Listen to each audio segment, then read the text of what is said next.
Continuamos entonces nuestro estudio del libro de Hechos. Ya en los capítulos 2, 3 y 4 hemos visto el testimonio de la iglesia, el testimonio de Jesús a través de la iglesia, principalmente en Jerusalén. Vimos a la diáspora, es decir, judíos de todas partes, reunidos en Jerusalén para las fiestas, como los discípulos fueron testigos de la resurrección, de la obra de Cristo, y los llamaron a arrepentirse. Vemos lo mismo en el capítulo 3 con las élites judías. Y finalmente vemos en el capítulo 4 que ante la corte del sumo sacerdote, ante los poderosos de los poderosos, los líderes de Israel también son testigos y salen vindicados. Salen vindicados porque tanto sus palabras son verdad como su obra que testifica a sus palabras es innegable. ¿Qué buscan hacer entonces? En vez de arrepentirse y de someterse a la autoridad de Cristo y de decir, seremos parte del reino de Israel, porque solo en el Mesías hay salvación, es decir, solo en el Mesías la redención prometida a nuestros padres puede llegar. Dicen, vamos a controlar esto, vamos a intentar amenazarlos, vamos a intentar presionarlos para que a lo sumo ya dejen de predicar este nombre y así controlar este evento a Jerusalén y que o se mantenga en Jerusalén como una secta pequeña y poco relevante, o finalmente poco a poco los vayamos acabando dentro de Jerusalén, ¿no? Si siguen predicando ese nombre y si siguen haciendo grandes obras, pues no hay nada que pueda impedir la expansión del reino de Jesús el Mesías. Y ahí es donde dicen, ok, vamos a amenazarlos, no nos queda más. Hay demasiados testigos, hay demasiada verdad, pero sí podemos intentar someterlos por mí. Y tenemos esta respuesta magnífica de los apóstoles. ¿A quién vamos a obedecer entonces? A Dios o a ustedes. Díganos finalmente qué es más importante. Y eso suena maravilloso, eso suena espectacular, eso suena como a Lutero en la dieta de Worms, aquí estoy, no puedo hacer nada más, ¿sí? No puedo hacer nada diferente. ¿Qué sucede después? ¿No? Entonces, ¿cuál es la mentalidad de los apóstoles? Ya testificaron ante cortes, Dios por el Espíritu Santo los llena para decir lo que tienen que decir, para dar un testimonio fiel. Atónitos las cortes de el testimonio y la evidencia, no pueden hacer nada. El mundo se asombra, Jerusalén está viendo el reino de la luz. Sí, así como Jesús cuando vino a la tierra y empezó su obra y eso se empezó a esparcir y esparcir y esparcir. Acá vemos que esa obra ya cumplida a través de su espíritu y por su iglesia está trayendo el reino de Dios y está uniendo el cielo y la tierra como siempre debió ser. Sí, está restaurando la creación, llevándonos a la nueva creación. Todo esto ya había sido prometido y solo estamos viendo el desarrollo de su inauguración y su cumplimiento a lo largo de la historia de la iglesia. Entonces, ¿qué es lo que sucede? Dice, cuando quedaron en libertad, porque no pudieron juzgarlos, fueron a los suyos y les contaron todo lo que los principales sacerdotes y ancianos les habían dicho. Y esto es importante entender. Fueron a la iglesia, fueron de vuelta a la iglesia, la comunidad era vital, ¿sí? No estaban actuando bajo su propia autoridad y bajo su propio impulso y dando testimonio de su relación personal con Jesús. No que eso no exista, pero en el libro de Hechos vamos a ver un enfoque en la vida corporativa de la comunidad del Nuevo Pacto. Especialmente vamos a ver que hay particularidades a Jerusalén y eso lo voy a hablar en la próxima clase. Pero empezando por acá, ¿qué es lo que hacen después de este gran testimonio? Fueron y siguieron haciendo milagros, empezaron a predicar de nuevo. Lo que nos dice Lucas es, apenas quedaron en libertad, o cuando quedaron en libertad, fueron a los hechos. Volvieron a la comunidad y les dieron testimonio del testimonio que dieron ante los principales sacerdotes y los ancianos, es decir, los líderes del pueblo en Jerusalén, y lo que había pasado. Sí, finalmente, lo que les habían dicho es, ustedes tienen que dejar de predicar en ese nombre. O si no, sí, esa es la amenaza. Y es una amenaza real. Es una amenaza real. No podemos ignorar el hecho de que esta gente persiguió a Jesús. Todo su ministerio es que lo pusieron a muerte. Cuando estas personas están en contra de un mensaje, cuando estas personas están en contra de un rabí, de un líder, no se quedan de brazos cruzados. Y aunque tenemos este gran y valiente declaración, esta gran y valiente declaración, unos versículos arriba, así, ¿a quién vamos a obedecer? No tenemos opción. No vamos a cambiar de lealtad y decir, vamos a servir a los señores y hacer todo lo que ustedes nos digan en contra de la voluntad de Dios. Especialmente entendiendo que en este momento el poder judío es un poder no solo político, sino político religioso, ¿no? Y desobediencia a ellos es negar la obra que Dios ha hecho en Cristo, ¿no? Porque ellos niegan al Cristo, ellos niegan al Mesías, que es Jesús, el Mesías resucitado. Ellos no pueden hacer eso. Es importantísimo entender entonces que aunque vamos a ver, ellos pueden orar por valentía, ¿no?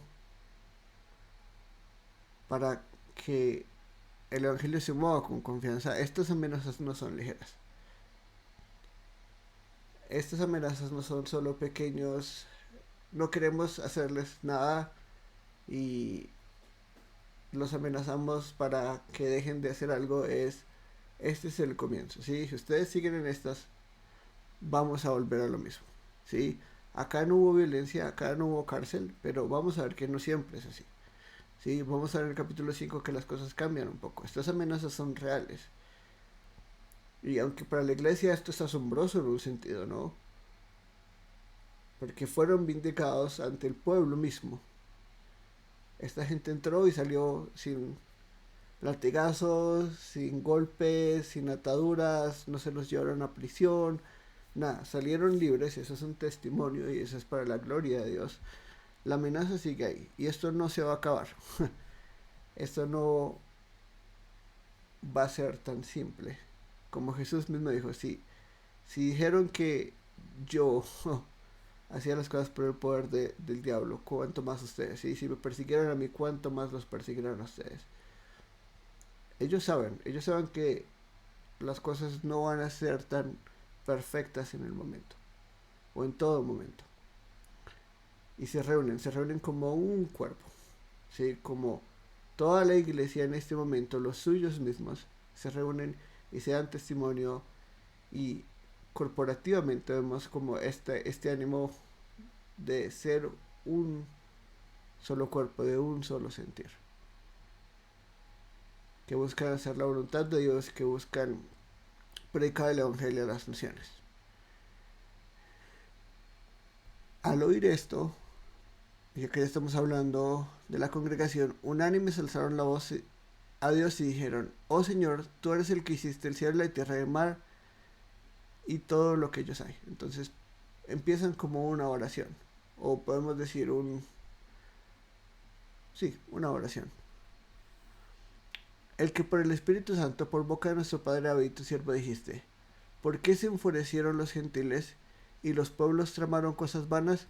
Se presentaron los reyes de la tierra y los gobernantes y se juntaron contra el Señor y contra su Cristo. Y acá tenemos que ir al Antiguo Testamento, ¿no? Esto no fue una sorpresa para la iglesia, no solo porque Jesús les dijo, van a tener persecución, no solo porque les dijo, los van a arrestar y los van a llevar ante cortes y los van a llevar ante los poderosos por causa de mi nombre. No es solo eso. Esto es algo que vemos en las escrituras. Entonces vamos al Salmo 2.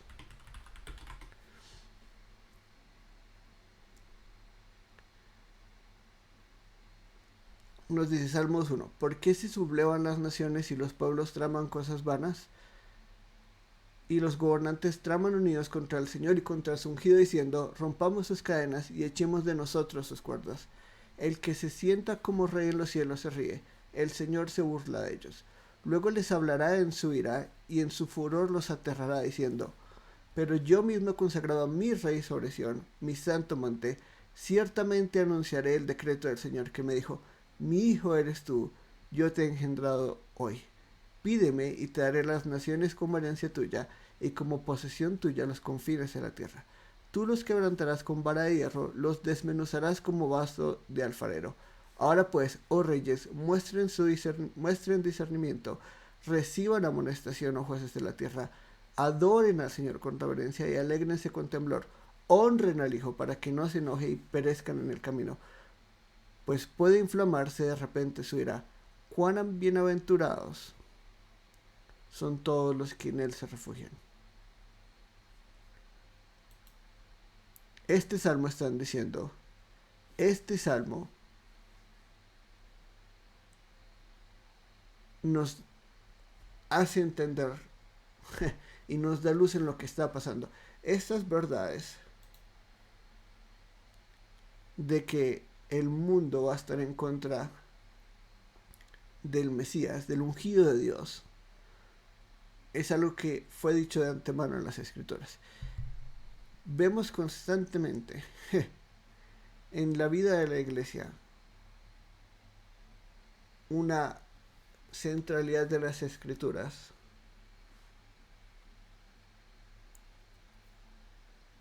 completa.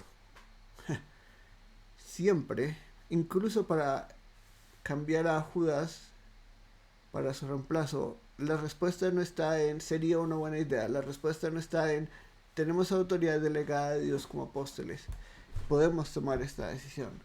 La autoridad recae sobre la revelación divina. Todo esto lo hacemos y nosotros actuamos de acuerdo a lo que Dios nos ha revelado. Y este pasaje es sumamente mesiánico. Sumamente mesiánico. Este pasaje es el cumplimiento de la obra de Jesús.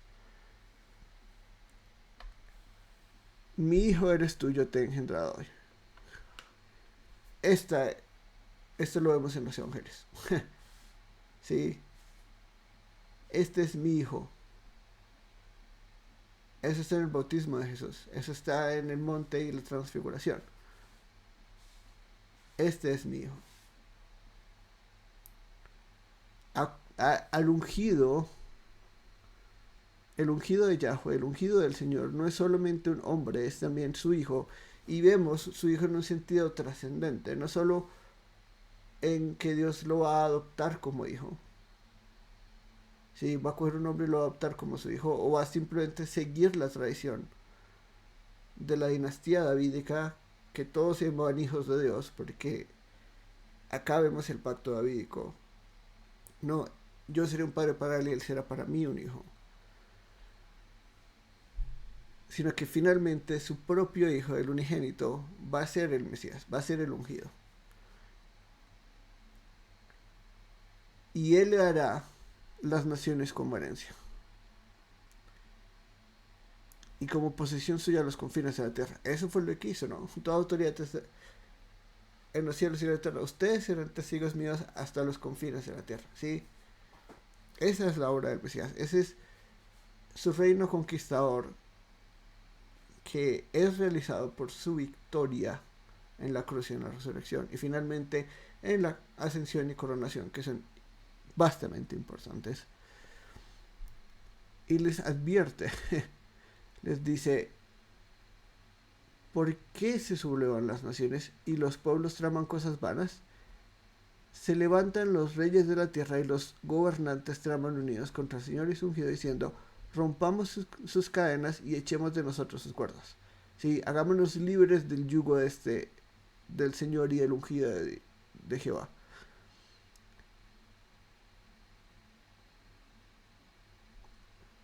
El que se sienta como rey en los cielos se ríe. El Señor se burla de ellos. Nadie puede vencer a Jehová. Nadie puede vencer a Yahweh. Nadie puede vencer al Señor.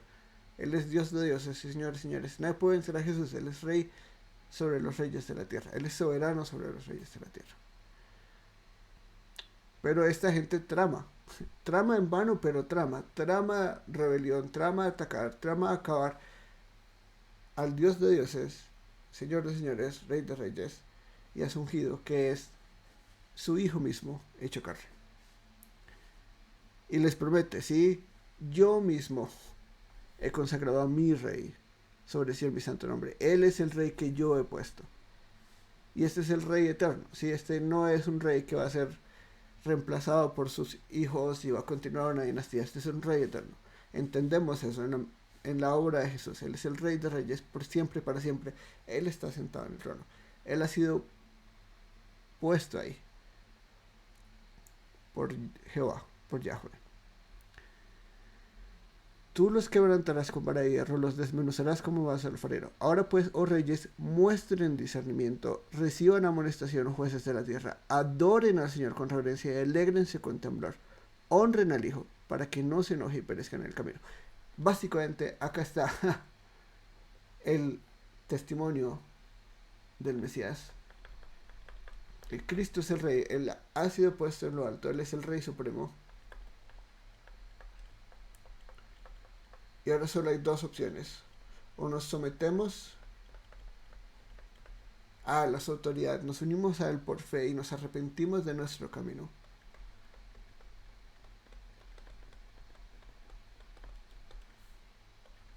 o nos rebelamos, continuamos nuestros caminos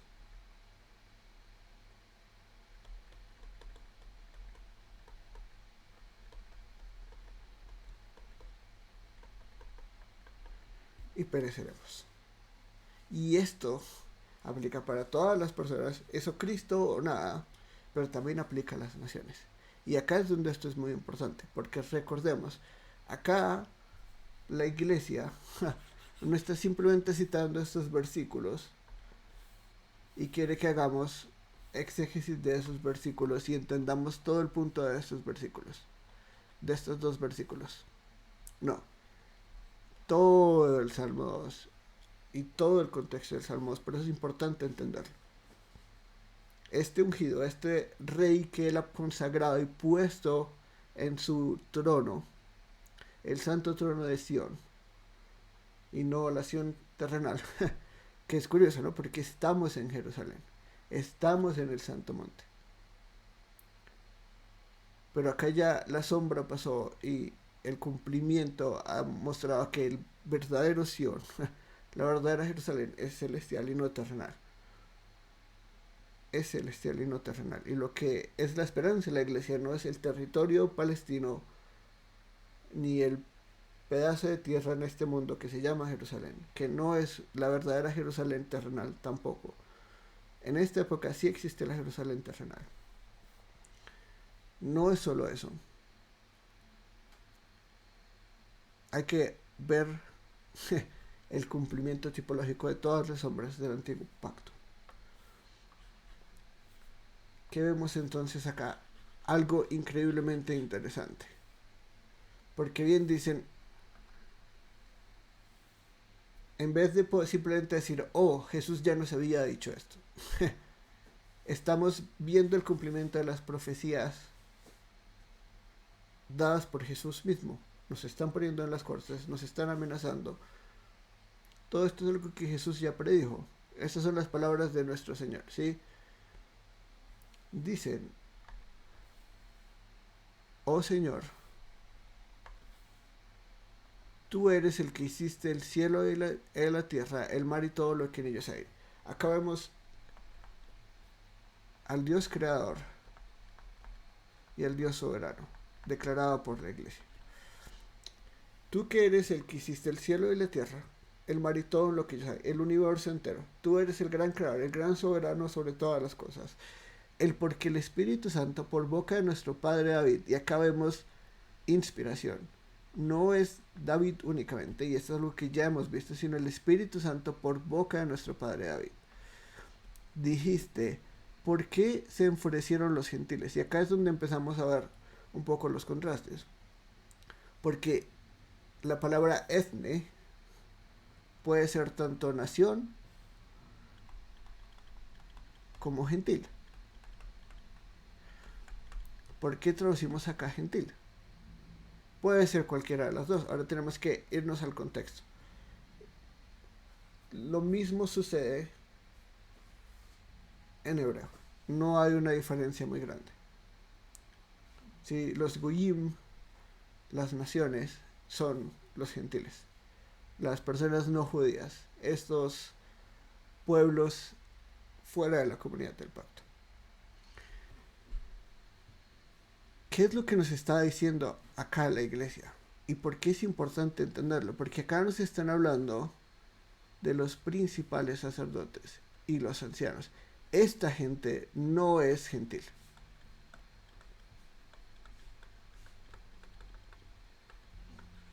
No lo es, son judíos. Estamos en Jerusalén. ¿Cómo entonces vemos el cumplimiento de las realidades del Salmo 2? Entendiendo el contexto de Jerusalén y que en este momento están siendo testigos a Jerusalén. Está habiendo un cambio. Está habiendo un cambio. Y los pueblos tramaron cosas vanas, se presentaron los reyes de la tierra y los gobernantes se juntaron a una contra el Señor y contra su Cristo. Están diciendo, y yo creo acá estamos viendo la transición para poder decir, no todo Israel es el verdadero Israel.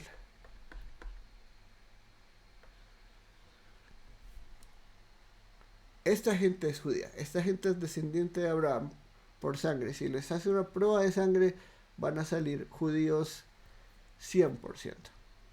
¿Sí? Esta gente en Jerusalén son la élite de la élite. Esta gente no se mezcla con gentiles. Esta gente cumple los mandatos de la ley. Acá está lo mejor del pueblo judío. ¿Sí? Esta gente tiene acceso al templo casi siempre, si tienen suficientes recursos. Acá hay un montón de rabis, acá hay un montón de maestros. Es el epicentro de la religión judía. Acá está el templo. ¿Qué más podemos decir? Acá está el templo. Pero acá nos están diciendo ellos, ¿por qué se enfurecieron las naciones? O en este caso los gentiles. Cualquiera puede ser, realmente no creo que si ponemos acá las naciones cambie mucho lo que quiero decir. Tenemos a un pueblo gobernado por personas que están juntándose a una contra el Señor y contra su ungido o contra su Cristo. ¿Qué es lo que nos están diciendo acá? Esto es algo que ya veíamos venir. Lo loco es que cuando un judío leía este salmo, podemos decir, este es el sentido que le da, ¿no? Los gentiles traman en vano contra el reino de Israel, porque nuestro Dios nos vindicará. Nuestro Dios nos redimirá. No tenemos nada que temer porque el Señor es nuestro Señor y su ungido es nuestro Rey. Y esperamos fielmente este día de la restauración, y no importa si estamos siendo oprimidos por los romanos o por los griegos o por los persas o por los babilonios. Esto solo es una trama en vano. Pero la iglesia acá nos está diciendo, basado en el testimonio que ustedes nos están diciendo, vemos el cumplimiento de esta realidad, no solo en los gentiles, no solo en las naciones fuera de Israel y extranjeras de Israel, sino en el mismo pueblo judío en Jerusalén, en las gobernantes y los principales sacerdotes del pueblo. Estas personas que no son gentiles de nacimiento están haciendo complot con los gentiles. Esto es importante entenderlo, porque está habiendo un cambio de entendimiento de la iglesia misma del paradigma del reino. Ya tenemos todo tipo de clase social, todo tipo de persona en Jerusalén ha escuchado y este mensaje se ha propagado. ¿Quiénes son los que rechazaron este mensaje y no se arrepintieron ante el mensaje? Muchos de los de la diáspora, muchos de los de las élites, no todos aceptaron, no todos creyeron. Pero cuando vamos a los sacerdotes y los ancianos, a los reyes de la tierra, y recordemos acá, esto puede ser de la tierra no solo como el planeta entero, sino de un territorio. Estamos diciendo acá, los reyes de Jerusalén,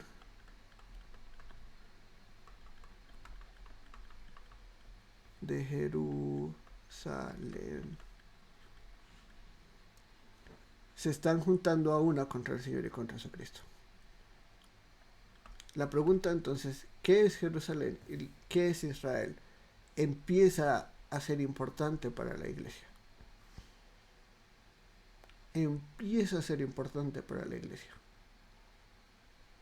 Y debería para nosotros abrir una luz a qué es esto. Porque hoy en día Jerusalén, Jerusalén, Jerusalén, pero para Jesús Jerusalén era la ciudad que mataba a los profetas, que rechazaba su mensaje, que él vino a que los recibieran y juntar como una gallina junta a sus pollitos en sus alas, y ellos no quisieron. Acá vemos ahora una rebeldía, porque la respuesta de los líderes es amenaza, la respuesta de los líderes es persecución. Y acá tenemos el testimonio de la iglesia, seremos vindicados porque planean en vano. Estas amenazas son en vano porque nosotros somos el pueblo del Señor y de su ungido. Nosotros somos el pueblo de Dios, el verdadero pueblo de Dios. Es decir, estas personas que por cientos de años fueron representantes del reino de Dios, se les ha quitado el reino. Y eso fue prometido. Les daré el reino a personas que realmente lo quieran. Yo les quitaré el reino, se los daré a otros. Y eso está pasando. Y acá empezamos a ver un cambio. Porque acá no simplemente están diciendo, esto lo sabemos, las naciones van a perecer. Si nosotros estamos con nuestros señores, están diciendo, esta misma gente que son los representantes de la tradición, de nuestra religión, de la adoración a Dios como la hemos hecho por generaciones y generaciones, no se arrepienten.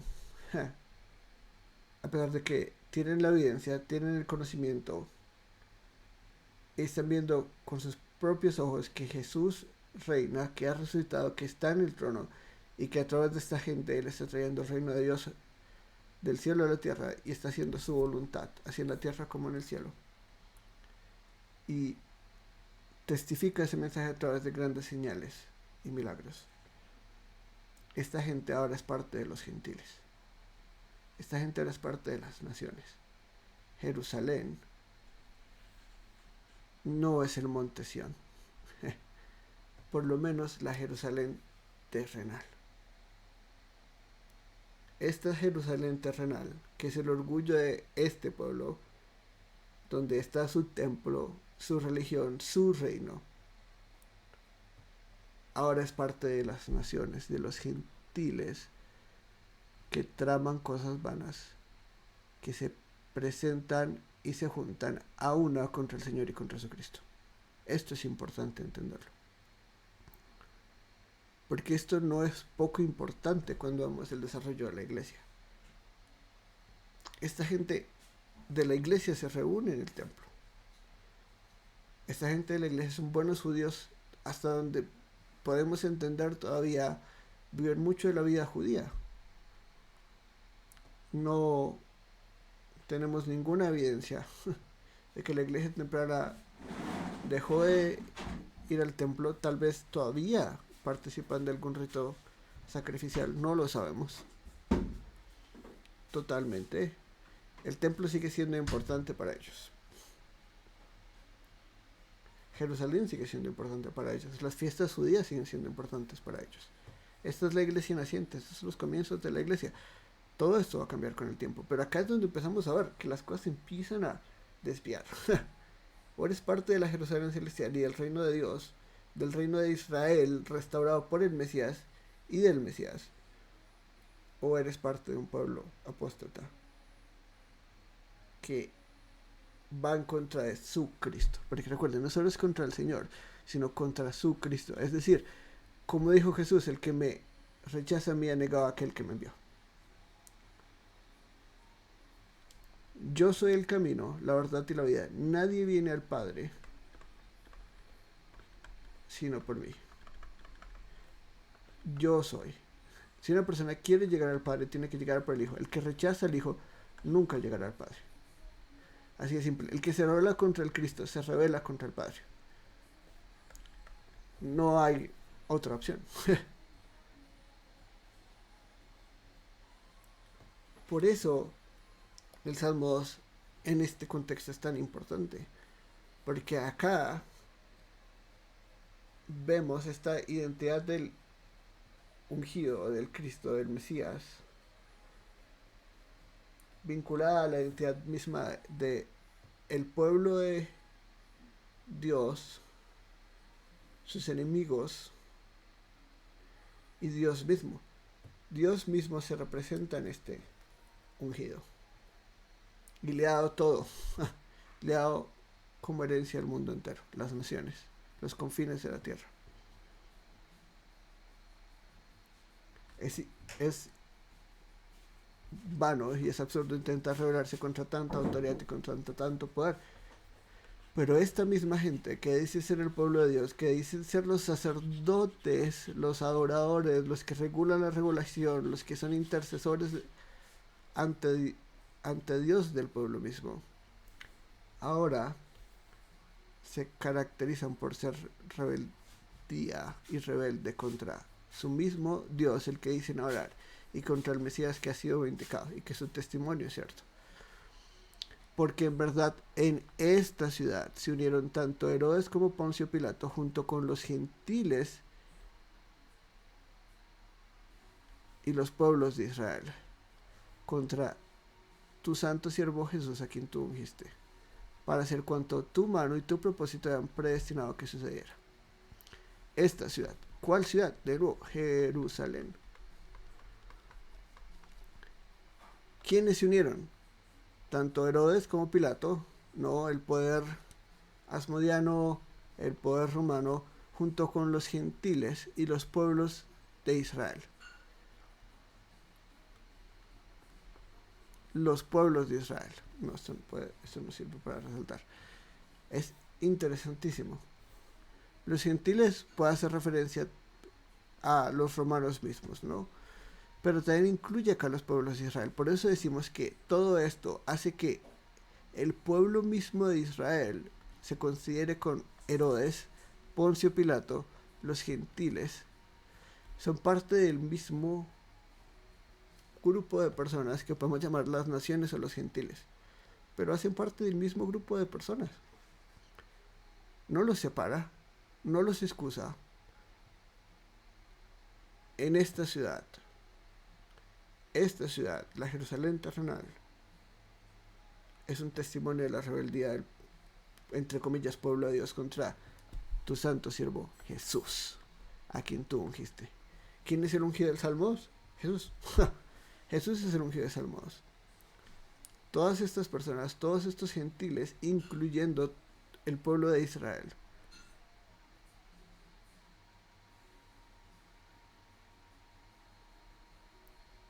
son parte del espíritu de rebeldía, de guerra contra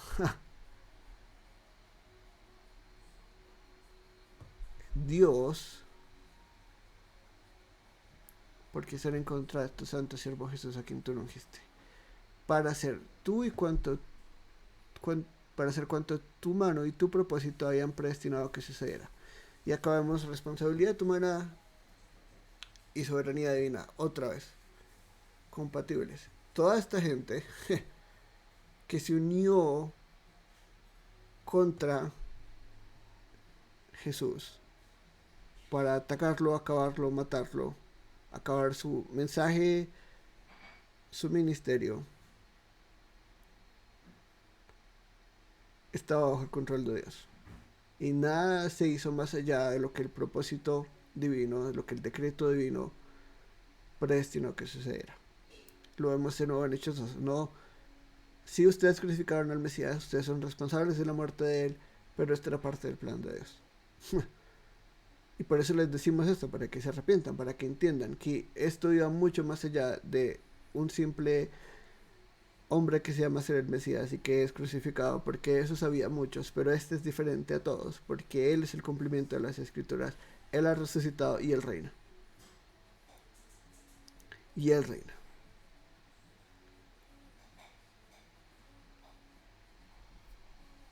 ¿Qué significa ahora todo esto? ¿Qué significa ahora todo este cambio de paradigmas en la vida judía? Los culpables de la muerte de Jesús y los que se rebelan contra el Señor no son solo los gentiles, siendo los romanos y las civilizaciones aledañas a Israel, fuera de la comunidad del pacto, sino la comunidad la comunidad misma del pacto hace parte de este grupo. Y Dios usó toda su rebeldía y todas sus intenciones malas para cumplir sus propósitos. Ahora, Señor, considera sus amenazas y permite que tus siervos hablen tu palabra con toda confianza, mientras extiendes tu mano para que se hagan curaciones, señales y prodigios mediante el nombre de tu santo siervo Jesús. Y acá vamos a ver algo importante. Y es, todo esto se resume, o bueno, todo esto causa una oración de necesitamos confianza, necesitamos valentía, porque estas amenazas, de nuevo, no son ligeras. Y ellos lo entienden. Ellos lo entienden. No importa que tanto sepan la verdad, no importa que tanto su testimonio sea fiel. Las amenazas causan miedo a nosotros. Lo hacen. Somos seres humanos y ellos fueron seres humanos. Los apóstoles fueron seres humanos. ¿Sí? El miedo es parte normal de la experiencia humana. O sea, los acaban de amenazar, de verdad. Esta gente es la misma gente que en vano intentó matar al Hijo de Dios. Ya se acabaron los días de paz. Ya se acabaron los días de descanso, largos o cortos que hayan sido. Así como mataron a Jesús, así como se presentaron los reyes de la tierra y se juntaron a una en vano, tramando en vano contra el Señor y contra su Cristo. Nosotros somos el pueblo de ese Cristo y nosotros damos testimonio de ese Cristo, de ese ungido. Considera sus amenazas, escucha lo que nos están diciendo y permite que tus siervos hablen tu palabra con toda confianza. Esta es la oración de ellos. Necesitamos valentía, coraje, confianza para predicar tu evangelio. Porque antes la mayor oposición era, pues los dejamos de escuchar o no nos vamos, o su mensaje es absurdo, se acabó. Pero ahora ya les dijeron, dejen de predicar o si no. Y la respuesta del pueblo es, nosotros no podemos dejar de predicar. Nosotros no podemos dejar de predicar. Entonces, ¿qué necesitamos? Necesitamos su ayuda. No, ¿cómo hacemos el mensaje menos problemático? No, ¿cómo dejamos de ofender con el mensaje del evangelio a un pueblo rebelde? Necesitamos valentía. No necesitamos hacer el evangelio más relevante. No necesitamos cambiar el evangelio para que la gente no se escandalice, porque el evangelio es escandaloso. Necesitamos valentía. Después de que oraron, el lugar donde estaban reunidos tembló y todos fueron llenos del Espíritu Santo y hablaban la palabra de Dios con valor. Esta palabra con confianza y valor es el mismo término. Miren el resultado. Tenemos acá lo de los milagros y luego hablaremos de eso brevemente, pero ¿cuál es el resultado de la oración de ellos? 1, llenos del Espíritu.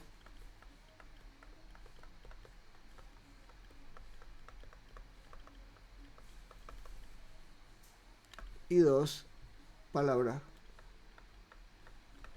con valor.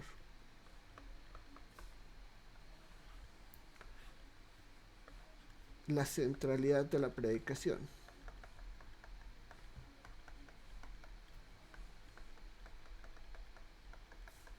No es una cosa chiquita. No lo es en el libro de Hechos, sino no lo es para la iglesia de hoy en día. La respuesta ante las amenazas es: entendemos que eso es verdad porque entendemos que este es un pueblo rebelde, que se ha apartado de Dios. Pero sus amenazas son reales, necesitamos valentía. Y son llenos del Espíritu Santo. ¿Qué quiere decir esto? Que fueron otra vez bautizados en el Espíritu, que otra vez recibieron el Espíritu Santo, que el Espíritu Santo va y viene. No. Pentecostés y la llegada del Espíritu Santo a los primeros cristianos, ya lo hablamos, es el cumplimiento de las escrituras, es el cumplimiento de las promesas de Dios. Acá llenos del Espíritu Santo, esto es un concepto que vamos a ver constantemente a lo largo del Nuevo Testamento. Es simplemente una obra del Espíritu de Dios en su pueblo. Sí, es la mejor forma en la que lo puedo poner. La plenitud del Espíritu habitó en Jesús y Él siempre estaba lleno del Espíritu. ¿Por qué? Porque Él es Dios hecho hombre, Él siempre estaba con la plenitud del Espíritu, nosotros no. Sí, nosotros somos seres infalibles, seres falibles, seres finitos, no somos infinitos, no somos perfectos, en nosotros no está la plenitud del Espíritu, está el Espíritu y siempre podemos ser más llenos del Espíritu. Nunca podemos ser completamente llenos. Nunca. Siempre el Espíritu puede llenarnos más. Esto no es una unción especial, esto no es un llamado para especial y una unción solo para las personas que predican. Todo cristiano puede ser más lleno del Espíritu Santo. Y es algo que el Espíritu hace en nosotros. Y su llenura no es solo para la predicación, sino para un montón de cosas, para vencer nuestro pecado, para mortificar nuestro pecado, para crecer en santidad, para sabiduría, para muchas cosas en nuestra vida. El Espíritu Santo es el que hace ser cristiano posible. Él es el que nos capacita para toda buena obra. Él es el que obra en nosotros todo lo que es bueno, todo lo que es santo, todo lo que es agradable. Entonces, llenura del Espíritu no es un bautismo especial, no es un tipo de unción especial.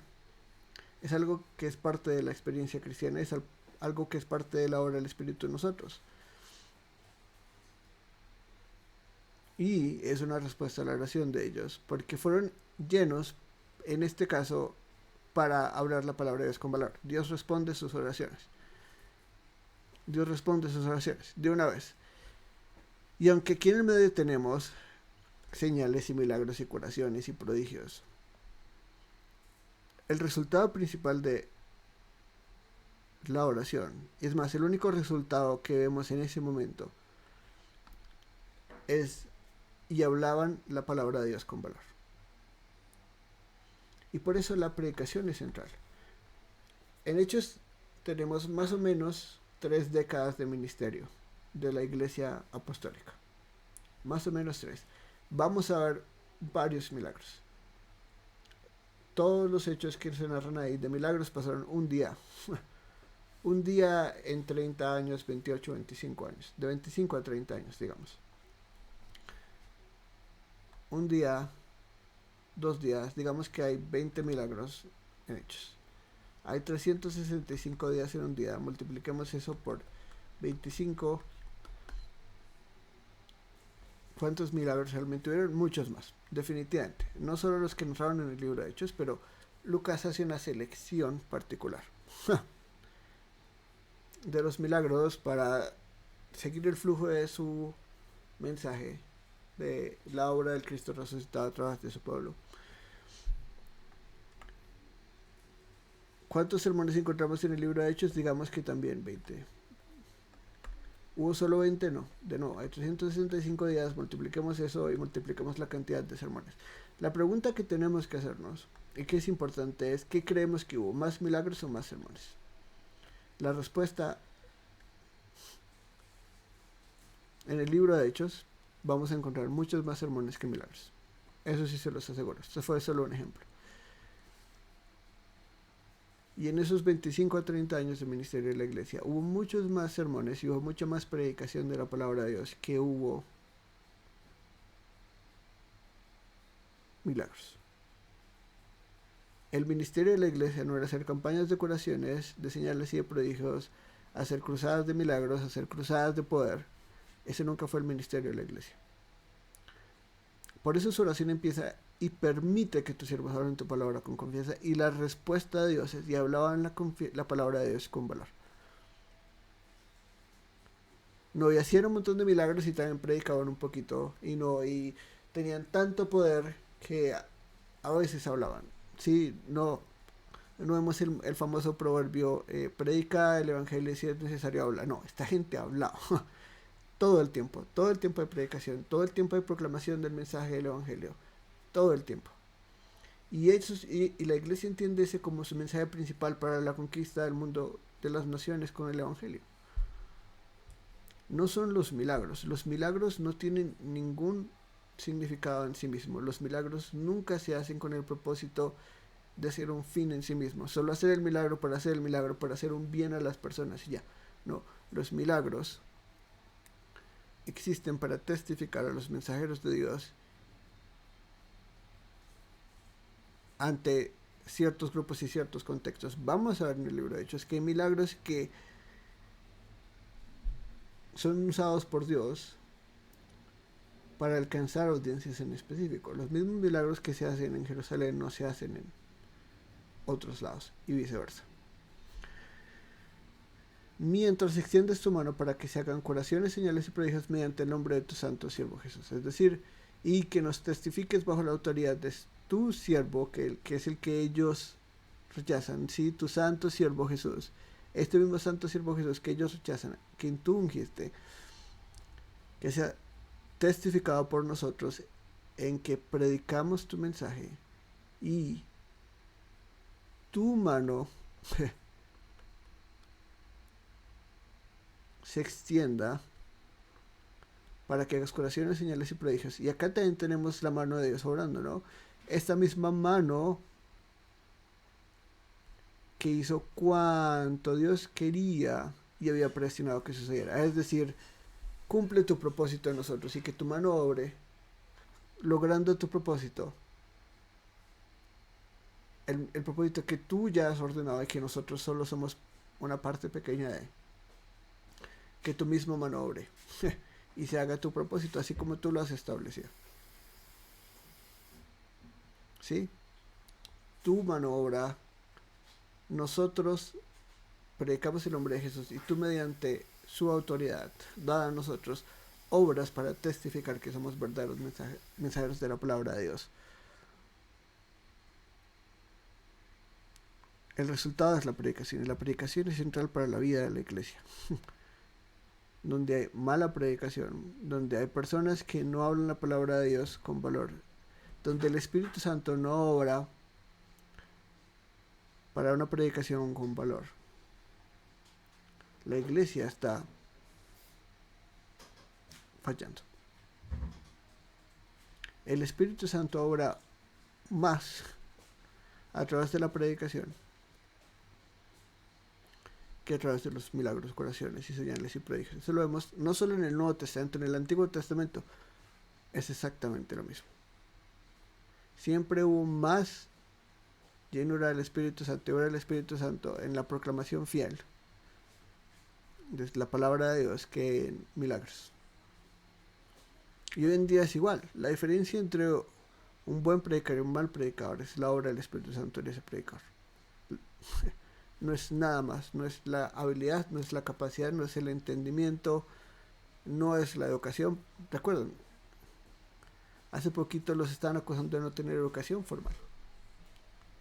No es la cantidad de títulos, no es el seminario al que un predicador va, es la obra del Espíritu.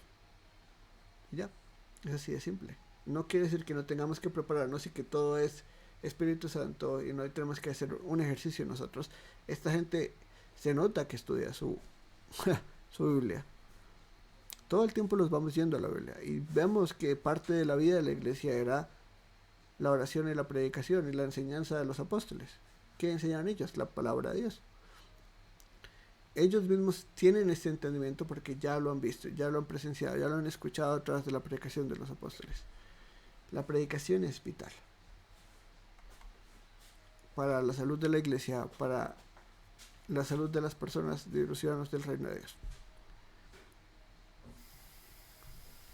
¿Qué sucede con todo esto? ¿Cuál es el resultado de todo este dolor? ¿Qué va a pasar con la iglesia en Jerusalén? Pues eso veremos en los últimos capítulos en los últimos versículos del capítulo 4. Bendiciones.